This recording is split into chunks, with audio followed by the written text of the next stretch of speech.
Hello and welcome back to Basement Sport Addicts, episode 71. No Ethan today, but we got some Tiger talk, All Star, all that. We got hot teams in the MLB, so yeah, let's get right into it. Woo. We're the basement sport addicts, no doubt. Shouting and cheering, letting it all out. Hey guys, welcome back. I'm super excited today. Let's just get right into some All-Star Game Home Run Derby stuff that happened last week. So the Home Run Derby, kind of a controversial ending to it. Cal Raleigh, he was facing. It was a weird competition. It wasn't head to head in the first round. It was 8 guys hit home runs as long as they can, and then the four highest home runs goes to the next round, and then they do matchups and seeding. And yeah, it was weird. They did Statcast. Brent Rooker hit it literally an inch less than Cal Raleigh. That's, I don't know, I'm not a fan of that. They should have just done a swing off because there's no shot. I know that Statcast is pretty good, but come on, by an inch, that's pretty absurd. Yeah, I mean, people are calling it rigged. Honestly, he's the guy. He's the guy leading the league in home runs, so it makes sense that the MLB wants him to win it. But yeah, kind of crazy. But O'Neal Cruz puts on a show, man. He hit it 500 plus feet 3 or 4 times. It was absurd, crushing baseballs. Junior Caminero, guy who was projected the least bet on to win. Goes to the semifinals against Cal Raleigh. In the finals, the kid robs him of a home run, which is kind of cool. Obviously, they count as a home run, but that's what they're there for. They're there to catch it. Obviously, people were mad that they tried robbing it. They're still gonna call it a home run, so it's not really a big deal. But yeah, what a job from Junior Caminero. Second place again, face off against Cal in the finals. Disappointing performances from James Wood, and I'm not even gonna say disappointing from Jazz Chisholm because that's what we expected. We expected him to do terrible. He's not a good home run guy. He made the excuse that he's not trying to ruin his swing. What a loser. I mean, pathetic. Man, this guy, dude. There's a difference between cockiness and backing it up. This guy does not back it up. He can't do anything. Just kind of just a bum out there, At least Alec Bowe made it a little interesting last year. Nobody expected him to win, obviously, but come on, 3 home runs? Come on, dude. Get out of here. Yeah, it's pretty crazy. I mean, Kerry Carpenter he tied for Jazz Chisholm in home runs in one game. Kerry had 3 against the White Sox. Jazz had 3 in the home run derby. Yeah, but Brent Rooker kind of got robbed. Cal Raleigh wins it all. Yeah, it's kind of all right. Matt Olson kind of did bad, in his home ballpark. So Cunha would have done amazing. I feel like that would have been fun, but that's all right. That's all right. Ronald Acuna is so good. So let's talk about the All-Star game now. We got All-Star game, baby. 3 Tigers starting in the infield, and then Tarek Skubal started for the AL. I wouldn't really say he got lit up because most of the balls hit were 60 off the bat. They were not hit at all. But brutal. But I mean, a hit is a hit. Tarek Skubal gives up 3 hits. Good hit to Ketel Marte. Gets a double down the line, kind of like a shifted infield. But Tarek comes back 2 strikeouts, gets out of the jam, only giving up those 2 runs.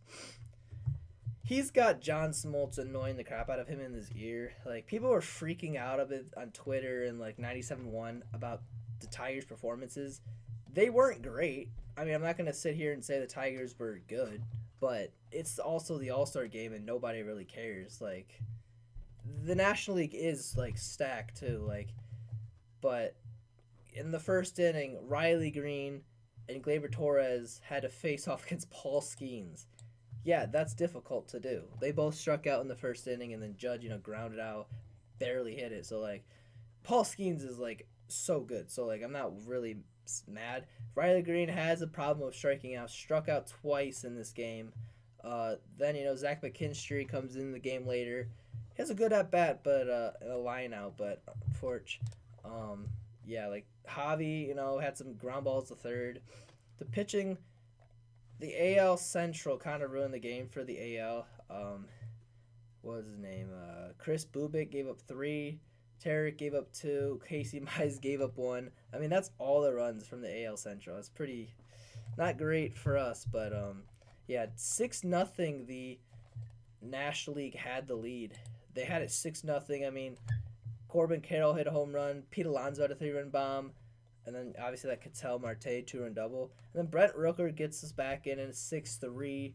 That Bobby Witt gets a ground out. And then Bobby Witt in the 9th doubles.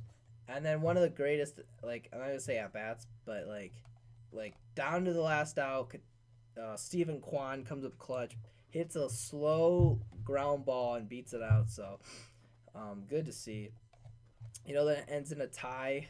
So then they go to a swing off, which, I'm not a big fan of it. Obviously, you can't really have the starters hitting it because they're all in, like, their clothes, like their normal clothes. So, you can't have it. But kind of a weird decision for Aaron Boone to go.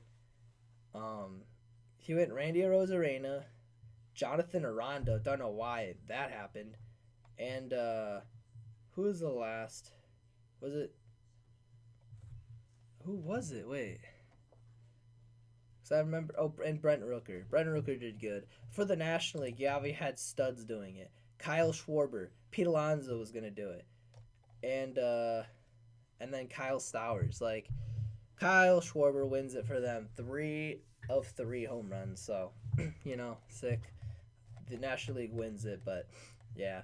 Kind of a cool, I think it's better than, every other sport, obviously. Obviously way better than NBA. The NFL is a joke. I mean, I don't know what those are, but yeah, kind of cool, So, and then it's baseball back the weekend. Tigers look terrible.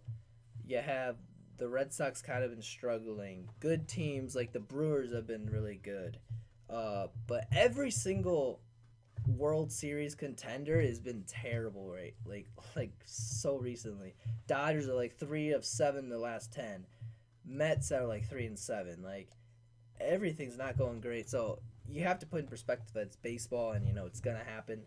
It's 162 games, so it's bound to happen eventually. Yeah, we'll be fine. Tigers will be fine. The hitting has been atrocious. 3 runs in the last 4 games. Got shut out twice. Not great, I'm gonna say. But yeah, game 1 for the Tigers. They're 1-4 in their last, 5 since the last podcast. Let's just get into the Tigers because the first game they played the Texas Rangers. Reese Olson went on the mound for the Tigers.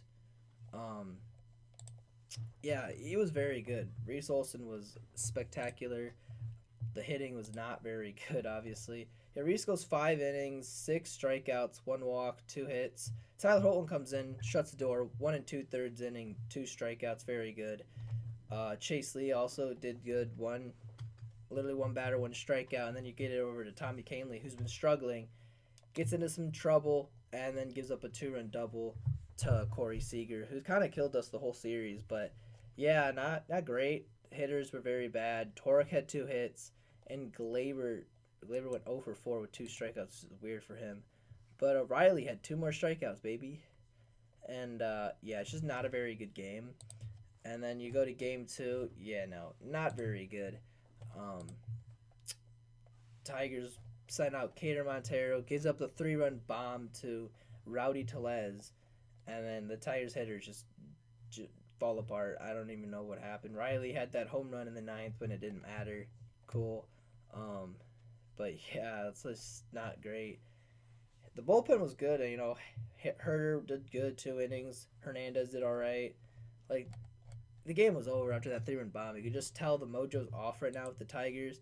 And then in game 3, ESPN, Tarek Skubal goes on the mound, absolutely shoves. I mean, Tarek Skubal, is unreal on ESPN in high leverage like this.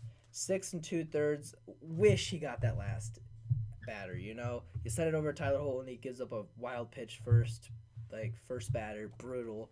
Man, 105 pitches. You gotta send your hoss out there. Tarek Skubal needs to finish that inning, bro. I don't care what it is. Corey Seager had his number the whole game, 2 for 3 against him, double and a single. Um, but yeah, then you get guys on early in the eighth inning. I mean, two on, two barely hard hit balls, and you get two quick outs, and then Matt Vierling with probably the at bat of his season so far.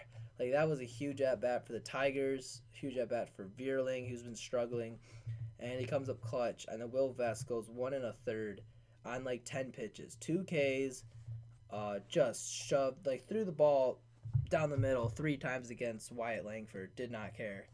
And then Chris Martin gets hurt, but he gives up the loss. So, you know, that kind of like helped us a little bit. We have not been hitting. And then yesterday, Tigers had to go up against Paul Skeens, and the Pirates aren't good. They got swept by the White Sox, who are very bad. And they just come back. Paul Skeens could have gone 7 innings, but he goes 6 innings, 3 hits, 6 Ks. Gets into some trouble, but not much where it comes back to bite us because we couldn't hit anything. And then the guys that Tigers are looking at for trade deadline, Dennis Santana goes 1 inning, 1 hit, 3 Ks, like very good. David Bednar finishes the job in the ninth, gets the save. So Tigers did not have any hitting. Riley Green struck out 3 times. Riley Green's got a strikeout problem right now, and it's not great. I mean, this is so not good. He's got 132 strikeouts right now. Who's leading the league by like at least 12 strikeouts. Not very good. It's just not great. And then we have 3 runs since the All-Star break, which is in 4 games. Didn't even really face that many good pitchers. Didn't have to face Eovaldi, DeGrom. We faced who did we face in game? It was Kumar Rocker we got shut down by. Patrick Corbin shut us down. These aren't very good pitchers that are shutting us down. So it's not a great sign, but we need a trade for Eugenio Suarez, who right now is tied for second place in home runs with Aaron Judge. Yeah, with Aaron Judge. He's had 5 home runs in his last 3 games. This guy's going off. The market, it keeps going higher, and the price tag for Suarez is going to be higher. But even if it's high, you're not giving away a big prospect for 2 months of Eugenio Suarez. You can give Theron Lorenzo. You can give up Theron Lorenzo for Suarez probably. Maybe even giving Lorenzo and maybe Hao-Yu Lee for Merrill Kelly and Suarez. That's the type of for 2 months of Suarez. Obviously, it would be nice to trade for him and re-sign him next year because we still have a hole at third base. But it's not really gonna cost too much. I heard on 97.1 to give up Jackson Jobe for Eugenio Suarez. All right, buddy. We're gonna give up our future ace for 2 months of Suarez. I'm not sure about that. I do not think we get Tarek Skubal back. I really don't. And Jackson Jobe will be our ace probably 2027, when he actually can pitch. So, yeah, not great. But Suarez has been unbelievable, man. He's been so good. Matt Vierling had that big hit. He's kind of been struggling this year. Vest, that was such a big, sigh of relief. Down 1. Comes up 4 outs quickly. What a job from him. And then Canley's been terrible. He's been so bad lately. Giving up so many runs. Seattle, he gave up all those runs. Then the next series, in, Texas, he gave up the loss. It's what is going on with this guy, man? It's not been good. Not been great. And then Troy Melton makes his Major League debut tomorrow against the Pirates. That's the type of team you need to make your debut with, Maybe this guy could be the lightning rod that helps us stay in. I'm not gonna say stay into the playoffs because like we're like 19 games above 500, 11 games up in our division, but like a huge like sparking point for us to like get back on track. Um, he's had like a 3 ERA in AAA. He's been very good, so I'm excited to see what Troy Melton can do. Um, yeah, give us like 6 innings, no earned runs, man. That like obviously it's probably asking a lot, but like you got this. I believe in you. Um, but yeah, let's talk about some potential playoff roster or like rotation for the Detroit Tigers. I believe Tarek Skubal will be like the ace, obviously. The second, I think Casey Mize will be that second guy. Game two of like a series, Casey Mize is like the guy. Game three, I want Reese Olson on that mound. I'm not gonna like Jack Flaherty was good last year. Jack Flaherty's almost got a 5 ERA this year. It's not been great. Like I don't trust him in like a high leverage playoff spot, like a game. Maybe in like a I don't know, like Tigers are up 3-0 in a series, you let him go game 4 before you get Scooble game 5, something like that. I would, that'd be okay, but yeah, I want Flair to be my 4 or even potentially 5 if we trade for a guy at the deadline, like a Merrill Kelly, like I said. There's like Eduardo Cabrera, or is that his Edward Cabrera, guy like that. Maybe a Jacob DeGrom if the Rangers keep doing bad. I don't know.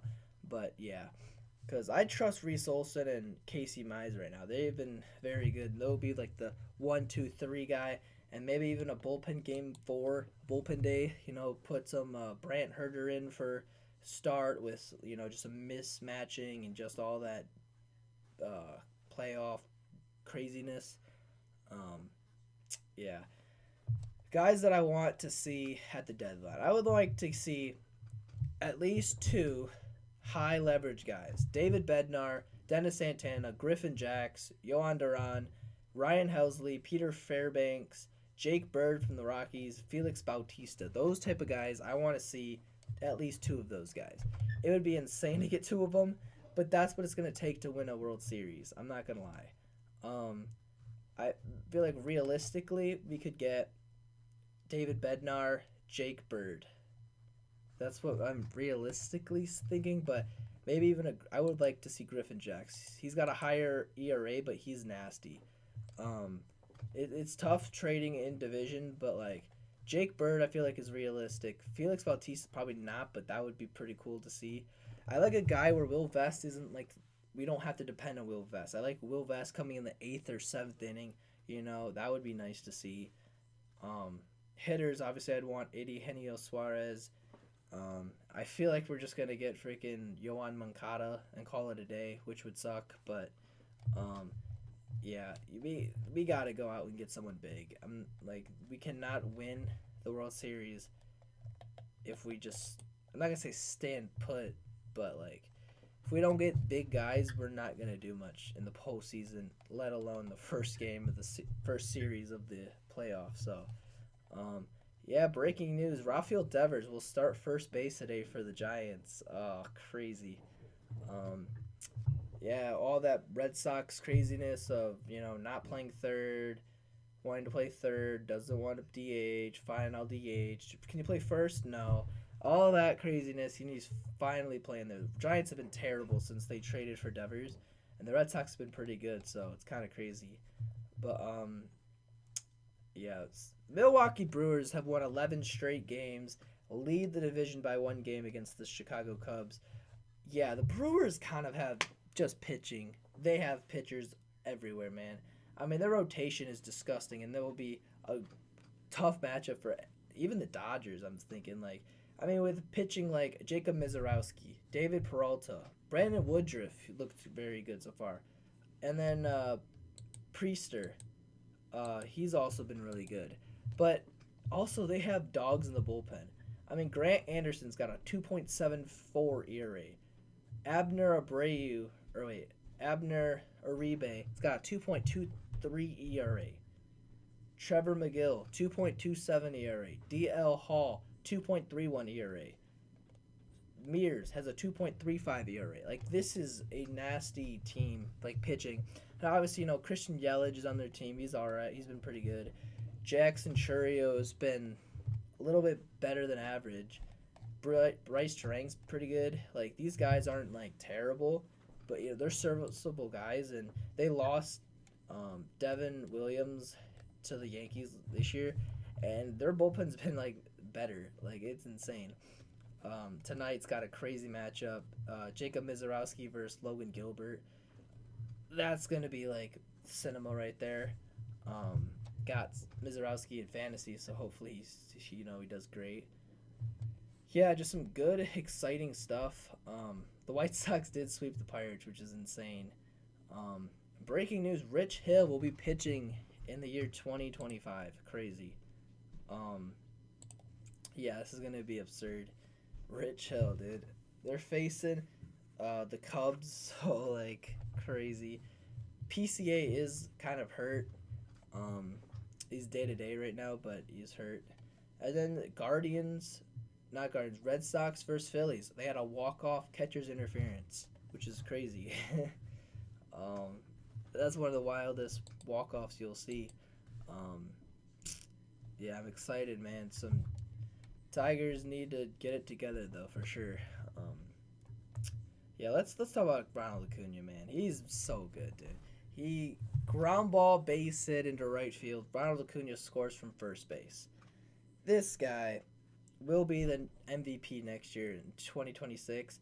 And if Ronald Acuna was healthy the whole year, I think he wins the MVP unanimously over Shohei Ohtani.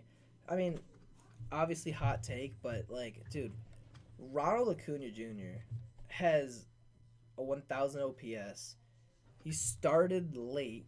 He's got 13 home runs, only 4 stolen bases, but his throw to third base the other day, Friday, I believe, chucked it, third base, what a tag. Bad play by the Yankees guy, but, I mean, what is that, dude? That's an unfair throw.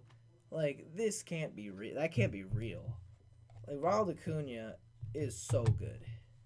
I'm excited to see what he could do next year because the Braves are kind of bad. Like, they're not going to do anything.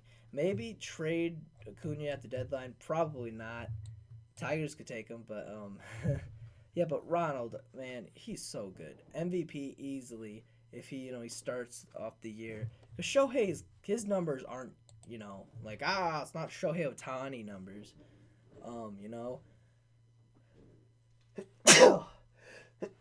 He's hitting like 35 home runs. It's pretty good, but he's pitching, but like barely. Like 12 innings probably the whole year. But yeah, he's definitely underwhelming this year. But man, what a job from Ronald Acuna Jr. Exciting to see, and yesterday the Giants, what a rough outing for Ryan Birdsong. I mean, he walked the first 3 batters, and then 3-run double from Drake Baldwin. Then he walked a guy, hit a guy, and that was his outing. He got 0 outs, and yeah, crazy. Gives up 5 runs. Not a very good start for Ryan Birdsong. I think that's the name, Ryan, right? Let's see.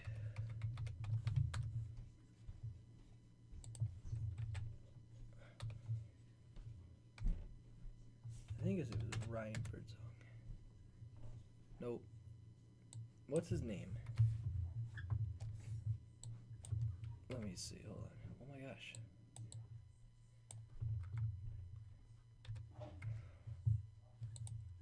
No, not Bird.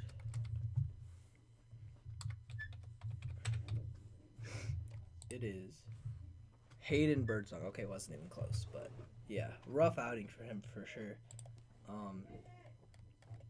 Yeah, I'm excited. Brewers look very good. Guardians, 10 games back for the Tigers. It's still a lot, but man, that division it was 15 and now it's down to 10. I'm not gonna say I'm worried, but like, they get hot. We do play them kind of not really soon, but we play them eventually. So hopefully, oh boy, I'm nervous. Yeah, dude, I'm excited. Diamondbacks are playing right now. Oh wait, no. No, no teams playing right now. Let's see, when does Diamondbacks play? Because I want to see Suarez keep doing it. Yep. Yeah, I'm excited for some Detroit Lions, man. I'm excited. They, Jahmyr Gibbs is going to be playing a lot more. He's going to be doing a lot more routes. So David Montgomery, he's going to be, running it down their throats while Ja just, goes for like 1,000 passing yards or receiving yards. So it's gonna be a fun season. I'm seeing so many people saying how Lions aren't going to be good and going to miss the playoffs. You guys are so dumb. You guys do realize that, like, you know who hired Ben Johnson? It was Dan Campbell and Brad Holmes. Like you guys don't realize, like, it was Dan Campbell's offense. Like, Ben Johnson maybe, called the plays and stuff, but it's Dan Campbell's offense. We'll be all right. Losing Frank Ragnow is going to suck, but, we got Tate Ratledge and all that young guys, so I'm excited. Yeah. No Ethan Force. Definitely a quicker episode, but, yeah. Thank you guys so much for watching. Please hit the like button and subscribe, and we'll see you next time. Ooh. Tune in next week for another dose of basement sports, the ultimate prognosis. Sean and Ethan signing off. Peace out. Keep the sports spirit alive.